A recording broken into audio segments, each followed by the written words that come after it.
Cam Rogers here, taking a look at the preseason profile for the Miami Dolphins. Key additions, well, guard Josh Sitton really stands out, really helps things on the interior of that offensive line, a line that needs a lot of help, and a line that struggled big time last season, especially on that interior. So good signing there. Danny Amendola comes on over from New England, and the ageless wonder Frank Gore is in town as well. Provides some veteran leadership to a young backfield comprised of Kenyon Drake and rookie Kalen Ballage. And then you got defensive back Minkah Fitzpatrick. He's an NFL-ready product and a versatile option for the Dolphins to experiment with in that secondary. It's going to be really fun to see how Miami uses Minkah in that back end there. So overall, Miami, some pretty good additions. Meanwhile, the losses, they were pretty rough. And Ndamukong Suh, of course, is the headliner. Cutting him was a big-time headline story across the NFL. And then trading away Jarvis Landry, the whole fiasco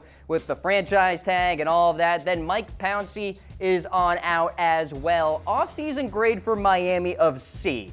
It's just They didn't get better. They didn't get worse per se. So I'm going to give them a solid C. No grade inflation from me, ladies and gentlemen. I tell it like it is with the grading system. Miami, they're just kind of status quo in terms of the offseason that they had. By the way, they totally botched the Jarvis Landry situation. He should still be on this team, and now the pressure is on some other wide receivers I'll talk about later in the program. But first, how about the preseason schedule? Tampa Bay, then Carolina, followed by Baltimore in the dress rehearsal game, and then at Atlanta to wrap things up. So let's zone in on that Week 3 game, Ravens and Dolphins. The big-time question mark for me, will Frank Gore see any action at all, or will Miami just decide to preserve his tank, if you will, and not use any carries for Frank Gore in the entire preseason? Because if he doesn't get any carries in Week 3, he's not getting any carries at all. Meanwhile, big-time measuring stick for Ryan Tannehill. It'll be a big-time test against that Baltimore Ravens secondary. We'll know if Ryan Tannehill is back and is healthy in that Week 3 game. All right, let's take a look at the training camp storylines for the Miami Dolphins and this whole culture change. Is it going to work for the Dolphins?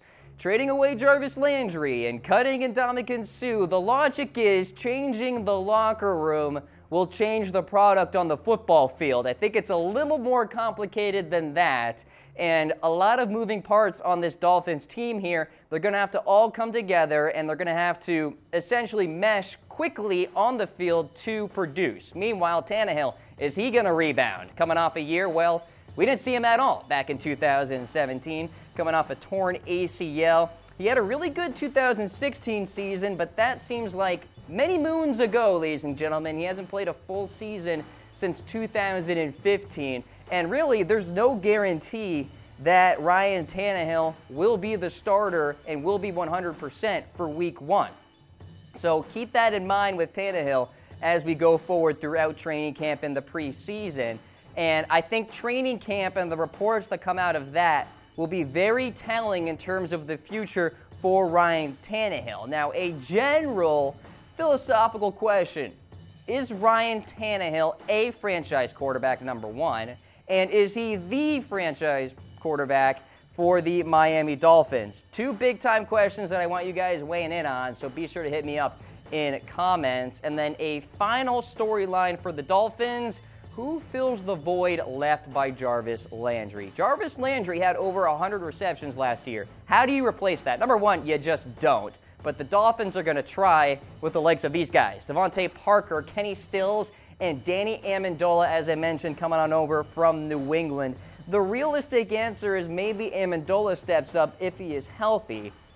But the Dolphins like Devontae Parker a lot, as well as Kenny Stills, but they haven't really stepped up yet. A lot of people are buying into Devontae Parker this year in reality and fantasy football, by the way. I just don't know if Parker is up to the task. But he can prove me wrong. Leonte Carroo is on the team as well. He could emerge. And then Wilson comes on over via free agency. So the Dolphins could see some improvement at wide receiver. But when you see the fact that Jarvis Landry is no longer there, you're hard-pressed to say that that core is better. All right, let's take a look at the regular season schedule. And you start things off against the Tennessee Titans. That's no easy task. Then it's the Jets, the Raiders, at New England in Week 4. At Cincinnati after that. Then you take on the Bears, the Lions, and the Texans. Not the worst schedule in the world, but some playoff contenders on that first page of the board. Let's go to page number 2 now, the second half. The Jets at Lambeau Field on November 11th. Yikes. At Indianapolis against the Bills. Back to New England. Then you take on the Super Bowl contending Minnesota Vikings. Then it's the Jaguars. Really tough 3-game stretch there. Then you wrap up against the Buffalo Bills in Week 17. In terms of Super Bowl 53 prognostications, they're very long in terms of the odds. Plus 15,000 for the Miami Dolphins. They are not a Super Bowl contender, and I can't even call them a playoff contender at this juncture. In fact, they may not be a contender for second place in the AFC East. They're going to finish dead last in my eyes. The offseason was pretty underwhelming. I think the Jets got a lot better on defense. I think the Bills will be inches better than the Miami Dolphins. So, you know, New England's not going to step back at all. They're going to finish first. So that leaves Miami finishing dead last.